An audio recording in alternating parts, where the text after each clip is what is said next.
Next portion which we are going to study is caste in politics.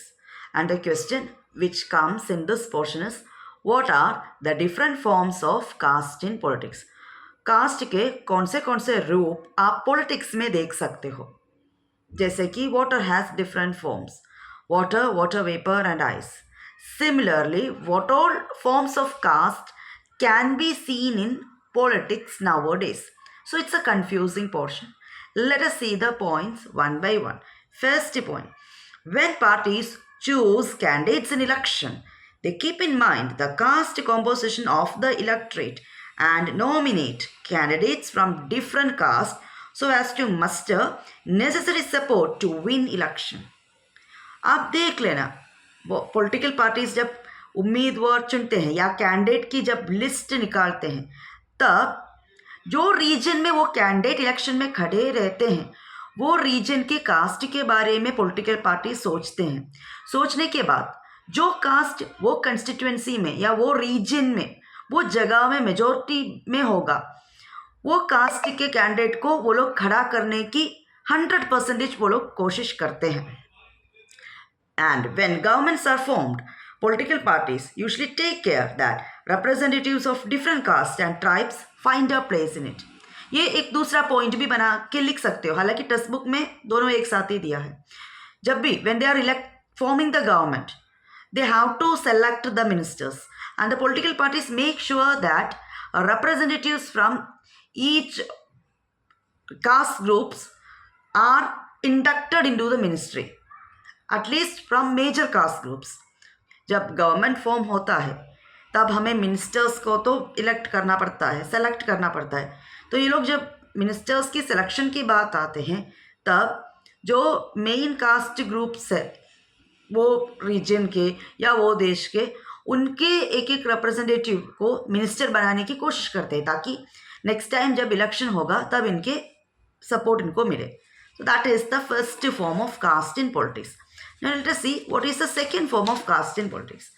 Political parties and candidates in elections make appeals to sentiment, caste sentiment to muster support. Some political parties are known to favor some caste and are seen as their representatives. Political parties और candidate election के time पे लोगों के cast sentiments को के साथ या cast sentiments को ये लोग अच्छे से यूज़ करते हैं उनको सपोर्ट मिलने के लिए. पॉलिटिकल पार्टीज ऐसा बोलते हैं कि ये आपके कास्ट के ही कैंडिडेट है, आप इनको सेलेक्ट करेंगे तो आपके लिए फ़ायदा होगा. ऐसा वो लोग स्पीच वगैरह देते हैं, लोगों को इमोशनली उनकी ओर अट्रैक्ट करने की कोशिश करते हैं. एंड कभी कभी ऐसा होता है कि किसी ओपनली पॉलिटिकल पार्टीज किसी कास्ट को सपोर्ट करते हैं या रिप्रेजेंटेटिव्स को सपोर्ट करते हैं.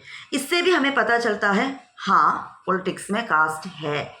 तो पहला क्या है, जब भी वो लोग कैंडिडेट को इलेक्ट करते हैं तब वो लोग देखते हैं वो रीजन में, वो प्लेस में कौन सा कास्ट का मेजॉरिटी में है, उसी हिसाब से वो लोग कैंडिडेट को सेलेक्ट करते हैं. Second, they always try to use the caste sentiments to get the support, and sometimes some of the political parties are favoring some of the candidates from a particular caste. That is the second form. Third, universal adult franchise and principle of one person one vote compel the political parties to gear up to the task of mobilizing and securing political support. Now every person's vote is precious and it is having equal value. Everyone's vote is having equal value. Because of this reason, whether you belong to the lower caste or the higher caste, political parties want the support of each and everyone. पहले ऐसा नहीं था. जब Britishers वगैरह rule करते थे तब जिनके पास ज़्यादा पैसा था, प्रॉपर्टी था या अपर कास्ट के लोग थे, उनके वोट का वैल्यू ज़्यादा होते थे. किसी देश में अभी भी वैसा सिस्टम चलता है, लेकिन इंडिया में ऐसा नहीं है. तो अभी पॉलिटिकल पार्टीज़ को पता चल रहा है कि सबका वोट का एक ही वैल्यू है, सबका वोट बहुत ही कीमती है. तो इसीलिए वो लोग क्या करते हैं, जो लोग लोअर कास्ट के लोग हैं उनका भी वोट अपने को मिलने के लिए वो लोग कोशिश करते रहते हैं. And it also brought a new consciousness among the people of caste that were hitherto treated as inferior and low. तो पहले के ज़माने में जिनको हम इन्फीरियर मानते, हिथरटो मतलब कि अर्लियर, तो पहले जिनको हम बहुत ही बैकवर्ड मानते थे या लोअर कास्ट मानते थे, उनके बीच में भी एक तरह से एक अवेयरनेस आया है, हमारा वोट का भी वैल्यू है, पॉलिटिकल पार्टीज हमारे वोट को प्रेशियस मानते हैं एंड इसीलिए हमें भी उनको कुछ ABCD पॉलिटिकल पार्टी हमें सपोर्ट कर रहे हैं तो वो गलत बात नहीं है, उनको वोट देना चाहिए। तो वो लोग पॉलिटिकल पार्टीज के बारे में अभी सोचने लगे हैं, तो वो भी एक तरह से हम बोल सकते हैं कि they are supporting this particular group and politics is coming among them and that is a form of like caste in politics, that is a lower caste के बारे में लोग सोच रहे हैं एंड कास्ट के बेसिस पे भी बहुत सारे पॉलिटिकल पार्टीज भी आ रहे हैं। तो हम बोल सकते हैं कि caste is considered in politics, totally it is not ignore, that is another form of caste in politics. ये भी एक तरह से एक रूप है, कास्ट का रूप है। दैट इज अभी सबका वोट इम्पोर्टेंट है एंड पहले एक डिफरेंस था एंड इसीलिए भी लोअर कास्ट के लोगों के बीच में भी एक अवेयरनेस आया है कि हमको भी पॉलिटिक्स में इम्पोर्टेंस मिल रहे हैं या उनके बारे में ज़्यादा चर्चाएँ कर रहे हैं। तो इससे भी हमें पता चल रहा है कि पॉलिटिक्स में कहीं ना कहीं कास्ट का एक इन्फ्लुएंस है।